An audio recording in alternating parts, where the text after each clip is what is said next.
నమస్కారం. ఏంటి జగన్ కావచ్చు విజయసాయి రెడ్డి ఇద్దరు కూడా విదేశాలకు వెళ్ళాలి అనేటువంటి అంశం రాగానే ఖచ్చితంగా లండన్కి వెళ్తే అసలు వస్తారా రారా అనేటువంటి ఒక అనుమానాన్ని కూడా ఇంతకుముందే టీడీపీ సంబంధించినటువంటి మీడియాతో మాట్లాడుతూ నాయకులు అభిప్రాయం వ్యక్తం చేశారు. ఏంటి మీకున్న అనుమానం? అసలు ఇప్పుడు ఎందుకు వారు వెళ్ళాలనుకుంటున్నారు? సో గతంలో మీరు సభలు సమావేశాల్లో కొన్ని ఆరోపణలు చేస్తూ వచ్చినటువంటి పరిస్థితి చూసాం. అధికారంలో ఉండగా తరచూ లండన్ టూర్లకు వెళ్తున్నారంటే రెండు మూడు అంశాలు ఉన్నాయి దీని వెనకాల అంటూ కూడా. సో ఇప్పుడు కూడా అలాంటి కారణాలు ఉన్నాయనుకుంటున్నారా? సరే, లండన్ టూర్ అనేది నిజంగా మా పార్టీకే కాదు, ఆంధ్రప్రదేశ్ ప్రజలందరూ కూడా జగన్మోహన్ రెడ్డి గారు లండన్కి ఎందుకు వెళ్తున్నారు అనేది వాళ్ళందరికీ, మామూలు ప్రజలందరూ కూడా ఒక అర్థం కాని విషయం. అంటే గవర్నమెంట్ తరఫున స్విట్జర్లాండ్లో వరల్డ్ ఎకనామిక్ ఫోరం డావోస్లో జరుగుతుంటే ఇట్లా పోవాల్సిన ప్లేను ఇట్లా పోకుండా టర్కీ నుంచి మళ్ళా నార్త్ సీ దాటి లండన్కి వెళ్ళిపోయింది.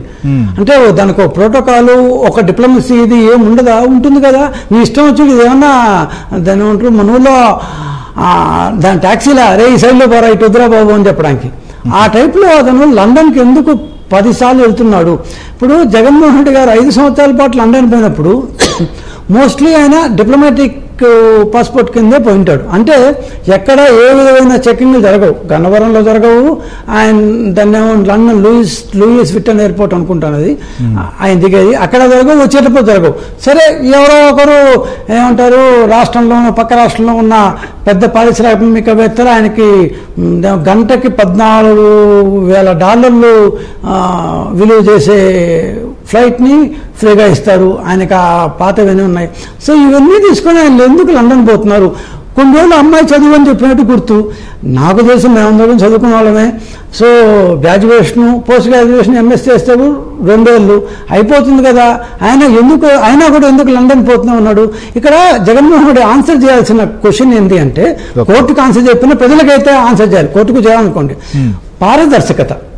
ఎందుకంటే రాజకీయాల్లో ఒక స్థాయికి వచ్చిన తర్వాత ఒక మాజీ ముఖ్యమంత్రి ఆయన ఇప్పుడు అంటే మన దాకా ముఖ్యమంత్రి, సరే అధికారం ఉంది కదా నా ఇష్టం అన్నారు. ఇప్పుడు ఆయన మాజీ ముఖ్యమంత్రి ఒక స్థాయికి వచ్చిన తర్వాత ప్రతి ఒక్కరూ ఏమంటారు ఆ యొక్క పారదర్శకతని, ట్రాన్స్పరెన్సీని మెయింటైన్ చేయాలి. నువ్వు ప్రజా జీవితంలో ఉన్నప్పుడు ప్రతి విషయాన్ని మనం అనుమానానికి అతీతంగా ఉండాలి. రోమన్ హిస్టరీలో ఒక చెప్తారు, సీజర్ షుడ్ బి ఏమంటారు అనుమానానికి అతీతంగా ఉండాలి అంటారు. సో రోమన్ చక్రవర్తి అనుమానానికి తాగిస్తే ఇంకా మామూలు సంగతి ఏంటి? అట్లా ఒక ముఖ్యమంత్రిగా ఉండి నువ్వే దొంగచాటుగా, రహస్యంగా, ఎవరికి చెప్పకుండా నువ్వు ఒక ఫ్లైట్ని దారి మళ్లించి ఆ 2 రోజులు అక్కడ ఉండాల్సిన పరిస్థితి నీకు వచ్చిందంటే, మిగతా వాళ్ళంతా ఇటుపక్క డావోస్కి వెళ్తుంటే నువ్వు మాత్రం ఫ్లైట్ తప్పించి నార్త్ సీని దాటి అక్కడ ఎందుకు వెళ్ళావు? ఒక ముఖ్యమంత్రి ఇటు రాకూడదని చెప్పి వాళ్ళు నిన్ను ఎయిర్పోర్ట్ బయటకు పోనీయకుండా ఆ ఎయిర్పోర్ట్లోనే అకామిడేషన్ ఇచ్చి మరుసటి రోజు మార్నింగ్ పంపించే స్థాయికి నువ్వు ఆంధ్రప్రదేశ్ పరువు ఎందుకు తీస్తున్నారు, ఎందుకు తీశారు? సో ఆయన A1, A2 సంగతి మనకు అసలు తెలిసిందే. ఆయన చరిత్ర మొత్తం నేరమయం, దాంట్లో డౌటే లేదు. దాన్ని ఉంటారు. జగన్మోహన్ రెడ్డి హీరో అయితే ఆయన డైరెక్టర్.